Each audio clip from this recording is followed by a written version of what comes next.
Hey guys, Ramen King here. Today we're going to be reviewing Dungeon Crawler RPG Silent Hope from developer Marvelous Games. Huge thank you to XSeed and OnePRStudio for the opportunity to check this awesome game out. I was absolutely ecstatic when I received the email with the opportunity to review this game, and couldn't get enough of it while playing it. With that, let's go ahead and dive right into the review and what makes Silent Hope so enjoyable. The prologue explains that there once was a kingdom full of happy, peaceful people. They had a king, but for some reason, that king decided that he was going to steal the whole world's ability to speak, and then he yeets himself into the abyss. His daughter gets really sad over it, and she ends up crying for 100 years, and somehow those tears encased her and trapped her in a crystal teardrop? Even longer after that, the abyss ended up spitting out 7 rainbow-colored lights, which get distributed across the land, and summon 7 silent heroes to the princess. You probably have a lot of questions on everything that's even happening, and why. Don't worry, all is revealed as you play the game, and it all makes sense in the end. As I mentioned earlier, Silent Hope is a dungeon crawler RPG, with 7 different characters, each with their own set of 3 classes, with each class having 3 abilities. Each class's abilities are also interchangeable to your liking, so you can be on the Trickster class using a couple abilities from her Rogue class, or be on the Bomber class using a couple abilities from his Archer class. Appropriately, with the game being called Silent Hope, the characters don't talk, with the exception of the princess, and I guess we can count this from the farmer. During the game, when you drop into the abyss, you have a number of monster and loot-filled levels that you have to get through in order to complete a floor. This number increases as you get through each floor, as well as an increase to the map sizes for each level, which means a higher number of monsters to deal with.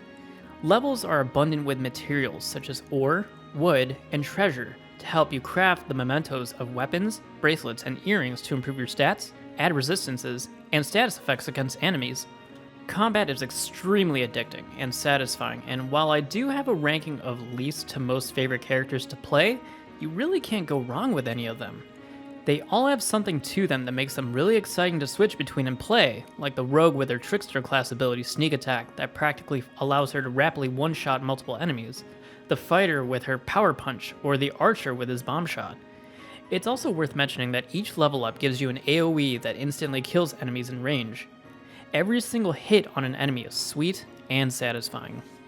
Upon reaching the final level for each floor, you then face the floor boss, each with their own unique abilities and hazards for you to dodge.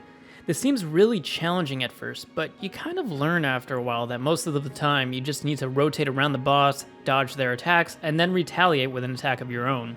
After defeating said boss, you get a crazy amount of drops as well as a look at a Steely that furthers the story and clues you into what drove the king to do what he did. Outside the dungeon, all heroes are returned to the hub. The hub is very simple. It's majorly used for using up all the materials you've found venturing inside the abyss. It's where you'll create and upgrade weapons, food, grow veggies, and more. The princess also has voice lines that are played throughout your time here, and they're really frequent. That looks so hot! I'm sweating just watching it. Hooray! You increased your work level. Give it your best. So nice and fresh. I can't wait to see the finished product. You've earned your reward. She says things every single time you craft an item, every time you craft something, even when you're just standing around, she says something every few seconds. If you ever get tired of her, at least you can turn these off by setting callouts to off, where voice lines unrelated to the story won't play. Ah, the sweet silence of Silent Hope. The graphics are really nice to look at. Some people might be put off by the chibi art style during gameplay after seeing the characters in all their beautiful tallness in the trailer, but I find it adorable. It's cute, appropriately cartoony looking, and map colors are nice and vibrant. I love the soundtrack for this game. It's really beautiful, and each floor has an appropriate theme to it. My personal favorite is the 3rd floor's theme.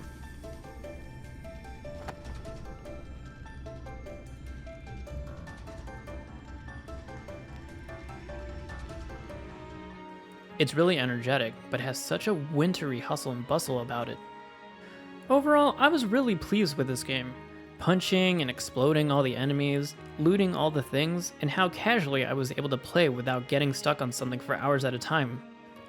While it doesn't need multiplayer, I kind of really wished it had multiplayer.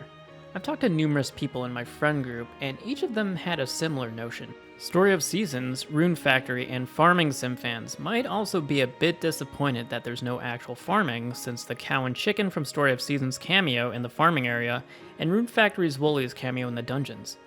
While it's not necessary, I think it would have been nice adding a little farming in. And that's the end of the video, guys. I definitely suggest checking this game out. This game is crazy fun, and I really enjoyed beating up all the monsters with each class, and there's even more stuff to do post-game. Make sure to like and subscribe if you enjoyed the review and want to see more game reviews and cute cozy games, and I'll see you all in the next video.